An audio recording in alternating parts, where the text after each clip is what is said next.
Welcome to the Pro Aging Podcast. I'm Steve Gurney, founder of the Positive Aging Community. We're thrilled to have you join us for interactive discussions with pioneers and thought leaders on a wide variety of topics related to aging and longevity. These insightful discussions and the Positive Aging Sourcebook are brought to you thanks to the support from our Positive Aging Community champions. Visit proaging.com to connect with them and discover hundreds of valuable other resources. We're excited to have you with us today, so let's jump into an engaging Positive Aging live and interactive discussion. One. All right, folks, I am really excited today to be talking with David Emerson Frost, who is an author, a thought leader, and had some really great insights on how we can live healthy and purposeful lives. David, first off, thanks so much for joining me today. What a pleasure. It's a topic that we just love to talk about, right? Aging is Yeah, inevitable, but how we do it is the key. It's the secret sauce. absolutely. Before we dive in to this topic, I'd love for our community members to get to know you a little bit better. Tell us a little bit about your background and what led to you writing some of these interesting books and going in the direction that you've gone in. Yeah, life has lots of twists and turns, doesn't it? So I'm a Vermonter by birth.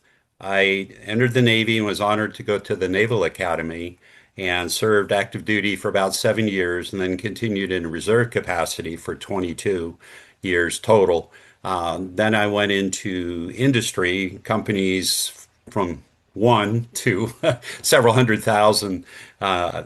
So in 2001, I had been pretty active. I was honored to be the captain of the Naval Academy's heavyweight crew team, and really found that motion is medicine, and that's not a platitude. That's a mantra for life. So many things good happen, whether you're talking about avoiding or changing the trajectory of dementia-related diseases, or joint pain, or mojo.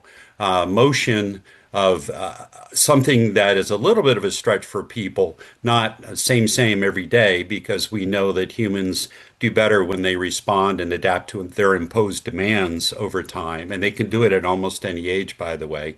But in September of 2001, this fairly active guy, Dave Frost, herniated his L5-S1 disc and found that to be very painful. And I found it to be life-changing. And my Phoenix-like moment in September of 2001, it's kind of interesting, I think anyway, that my Phoenix moment rising from my own ashes of pain and immobility was the same that our country was rising from terrible terrorist attacks and trying to make the world a better place. So kind of that scaling is really intriguing to me. That scaling of personal discovery and national discovery, and being honest about problems such as living longer but not living better appealed to me. And as an adjunct college professor, I graded a lot of papers and had my own ideas about a journalistic style of writing. So I became, after writing professionally for fitness articles for several years, I decided to take a crack at specialty nonfiction and wrote Kaboomer, which is my generation, the baby boomer generation. And the question is, what's the difference between a baby boomer and a kaboomer? Well, a baby boomer takes 2 pills at a time, and a kaboomer takes 2 steps at a time. And that is a hidden message there, because I'm a big advocate for avoiding polypharmacy until you can't avoid polypharmacy. So that was the start. I know that's a little bit long, Steve, but that's Well, kind no, of that's great. And in fact, actually, I had a guest on one of these episodes a while back who I want to say she was from Finland, and what she said was that the doctors don't prescribe any medications until the patient has proven to show that they're eating right and they're exercising over a period of time. So imagine coming to a doctor where instead of giving you that pill, it's sort of like, well, here's a journal, and in the next 60 days, you show me that you've been eating right and exercising, and if we're still seeing these same symptoms, then I might prescribe you some medication. I thought it was brilliant. And if that lady from Scandinavian extraction, when you talk about, there's a great word that I starts with F, but it means outdoor living, which is hugely important. Be in the great outdoors whenever you can. It starts with F, and it's like first stock Lee. I'll send it to you. But that's number one, and number two is indoor living in the long winters. How can they be so happy when it's dark 20 hours a day? And it's hygge, spelled Hygge, Huga. They adapt, they're resilient, and they just find a way to be happy. And if the doctors find ways to challenge you to find alternatives to polypharmacy, man, I wish I was Scandinavian. Yeah, Why? yeah, but we can live these the Scandinavian, we can borrow from these best practices all around the world. So Absolutely. so Absolutely. yeah. So your book, Boomer, tell us a little bit of some of the insights that we can glean from that. And I believe that's not your only book. Yeah, that was the first one, and perhaps you shouldn't launch a book in the smack dab in the middle of a COVID pandemic, but that was launched on my mother's birthday in the year 2020. So Kaboomer is generational for me because my writing is experiential. I do not. I try to provide only my sweat-backed yet science-based, credible science-based facts to help people understand the art of the possible.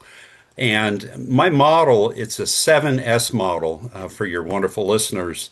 It's strength, stability, stamina, stretching. Don't stress. That's the negative, or make up counter cortisol from chronic stress. Restorative sleep and anti-inflammatory diet.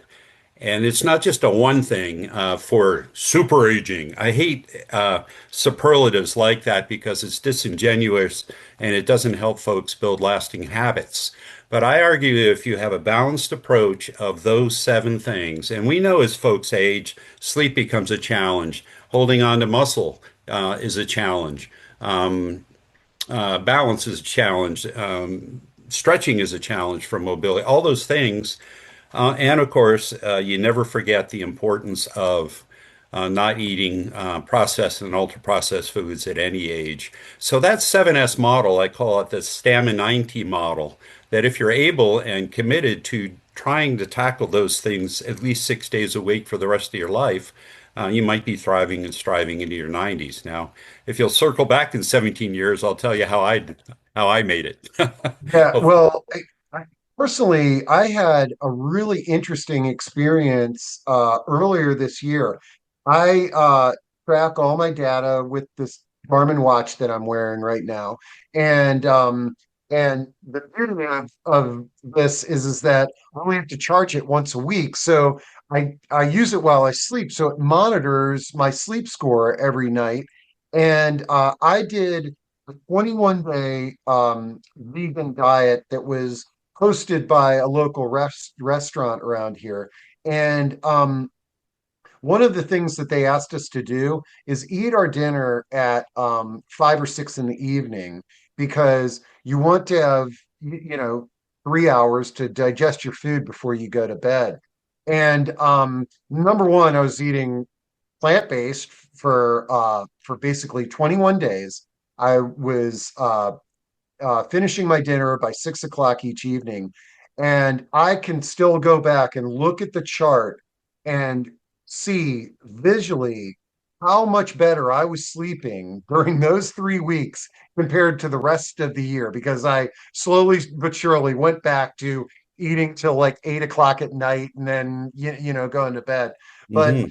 one of the things I was going to say, I love your 7S model because if you do a little bit of all of those things and you slowly but surely change your lifestyle, you're going to sleep better. You're going to have better balance. It's cumulative. I agree. There's not one pill.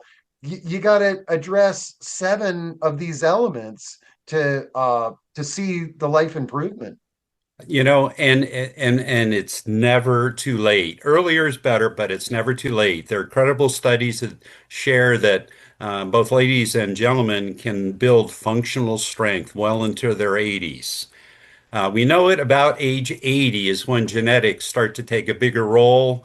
But the old argument, some in its 60s, now they're outliers probably that have diseases or conditions, but for most of us at age 60 to say, well, it's genetic, I say horse feathers.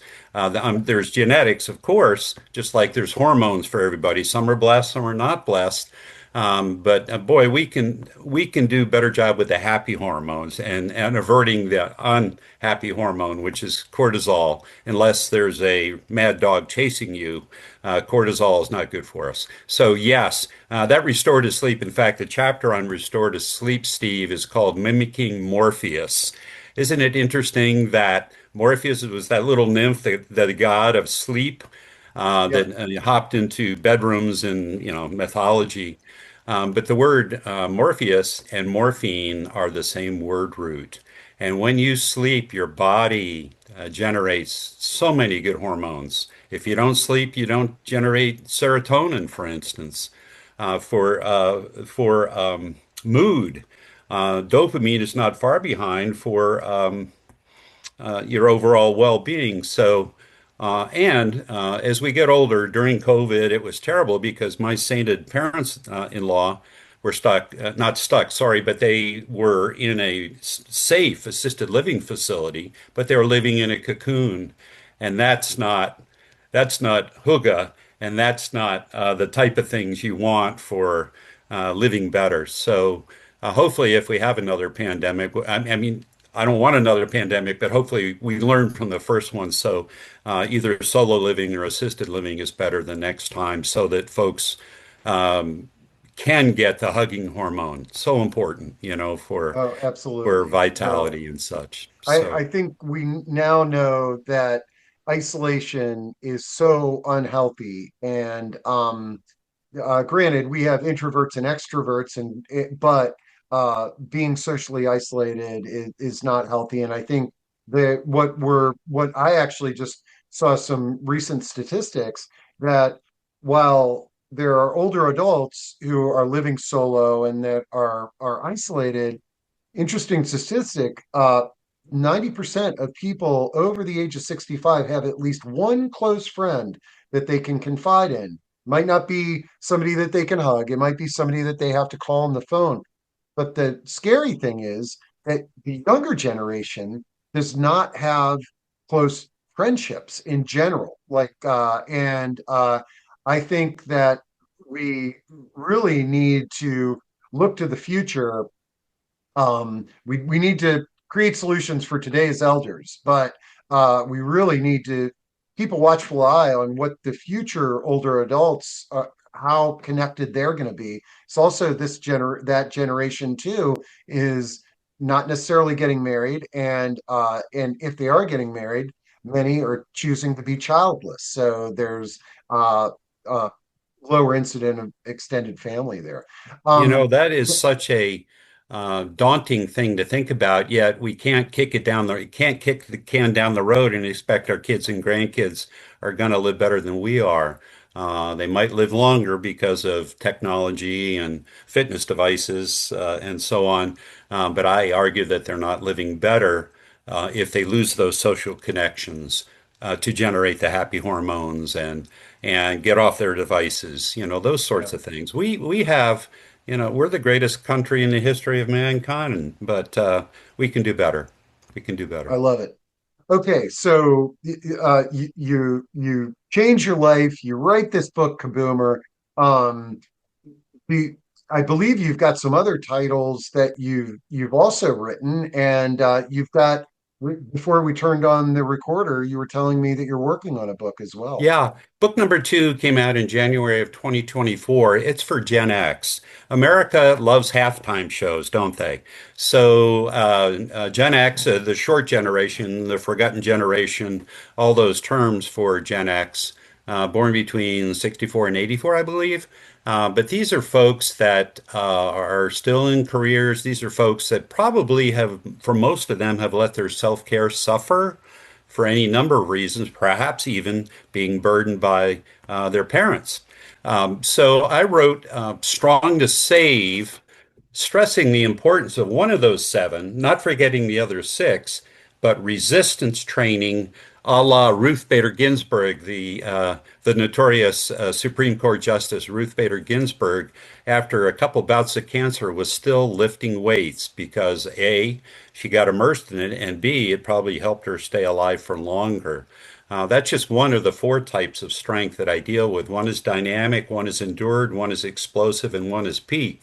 With Ruth Bader Ginsburg, it was dynamic and endured, two types, and it kept her alive. Of course, she had a young trainer that probably was masterful at what he did, but pushing stuff, pulling stuff, twisting, carrying heavy stuff, a farmer's carry, not being frustrated by a heavy bag of groceries, or as an older person being able to throw their carry-on suitcase into that crowded airplane. Those are the types of functional strength I wrote about in Strong to Save, supported by those other six elements, and I added X factors.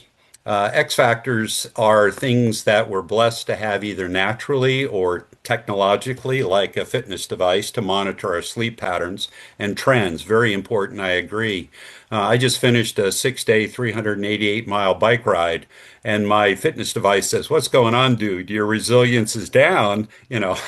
And yeah, but what is the trend, and how quickly do you bounce back with resilience? So those are the types of X factors. Whether it's ergogenics, can you find perhaps a plant-based, trusted third-party supplement? Moringa is a hot one right now. Berberine is another one that has been. And if you have the money and the time and trust but verify, can you find things that help us because these are ancient in most cases, and these have helped people live naturally for a very, very long time. You know, it's kind of interesting. Our Western medicine only started when two billionaires decided they need more markets for their products. This was Andrew Carnegie and Rockefeller. And they had a study written that Congress bought hook, line, and sinker, I believe, in 1915, which did away with things like homeopathy. It frowned on homeopathy because it wasn't profitable, and came up with pharmaceutical industry. Hmm. So, are we better? I don't know. I think not in some ways. Yeah. So that's Strong to Say. Book number three, hopefully released here in 2026, is probably closest to your audience. It's Burden, question mark, or Banish. As I shared with you, Steve, it happened with both my parents and both sainted in-laws who lived well into their 80s. I don't want to become a burden to you, and that is apparently the majority statement of almost all elders. Nobody wants to become a burden, but guess what? They do.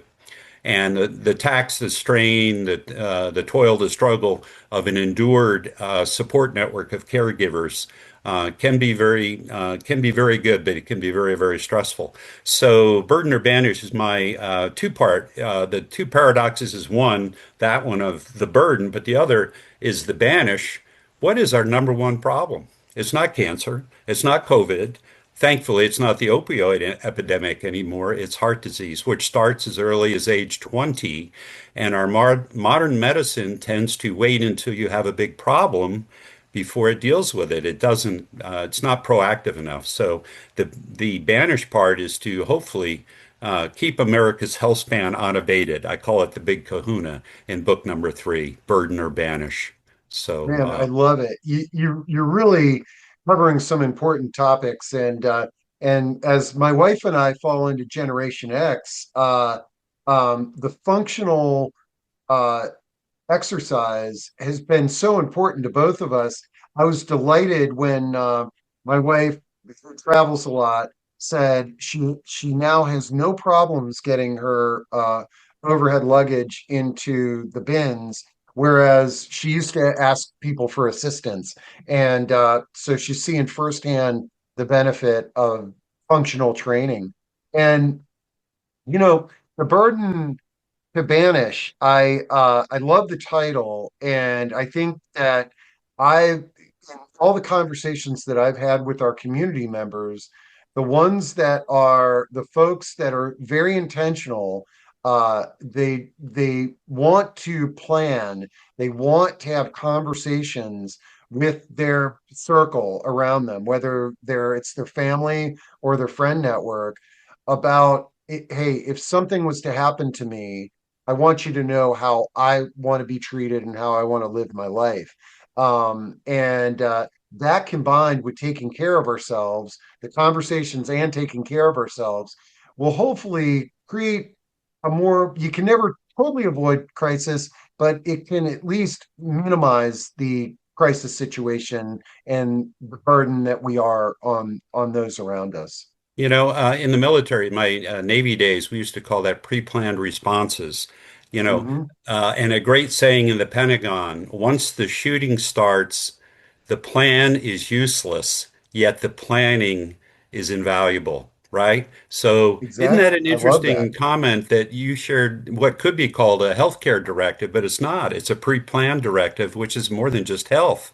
This, if then else, this is what I want to do. This is my desire. And, yeah, I think we can do better. I think we can do Yeah. better.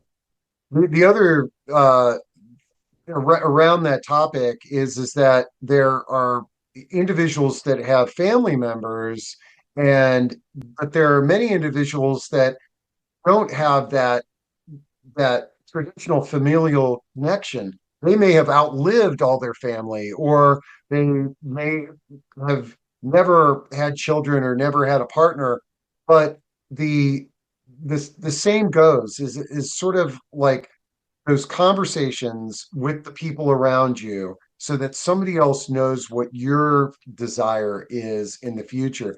Where we see problems occurring is A, when people aren't taking care of themselves, but then contributing to that is not having a conversation with the folks around them that if something was to happen to me, this is what I would want you to do. And as we realize our own mortality, that becomes ever more important. The social connections, and that is face to face or on the phone, not on Facebook or Instagram or TikTok. Yeah. Those are the things that really make a difference. So, of course, I think many of your listeners have or viewers have heard about the blue zones. But living Oh with yeah. purpose, what the Okinawans call, I think it's akagai, living with Hmm. purpose. And if it's not your direct descendants or family members, go find someone else. Could be church, volunteer efforts, something with purpose. There is absolutely, positively, probably in the top three, purpose, diet, and sleep are probably the most important when you're after age 80, I would say. I'm I not there yet, agree. but I'm just thinking that that's No, what it no. should be. And I think a great message for folks is that it's never too late to reinvent yourself, to find purpose, to make connections. There are so many individuals and groups out there that are that want all of us, regardless of our situation, to join and support each other. But it can often be daunting. It's hard to do something new. But once you get in there, you realize that everybody's out there doing the same thing, and that there's supportive communities for everybody. I'm sure a Um, lot of your listeners remember what Eleanor Roosevelt said, which is that you should do something uncomfortable every single day, right? Because if you're yeah, just on a be plateau, I mean, if it's a high plateau, the vista's nice, you're feeling good, the air is clean, but you're not challenging yourself. And our genetics, we're wired to respond to stimuli and challenge.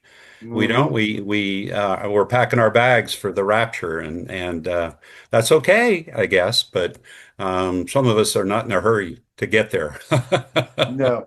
Yeah, we do have to be comfortable with being uncomfortable in certain parts of our lives, and because that's where we grow. It's what you said right at the very beginning. Action creates opportunity and connections, and so I love it. Well, b- because we're back to quoting you at the very beginning here.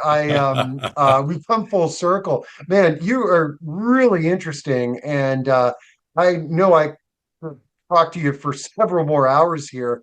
That would But be my is pleasure. there? Yeah, mine too. But in sort of closing, is there anything we haven't talked about today that you think that we should jump into? Perhaps, if I could, quick two things. We didn't broach the lemon. One of the lemonades made from the terribly sour lemon of COVID was the U.S. government said an American adult is about $10 million.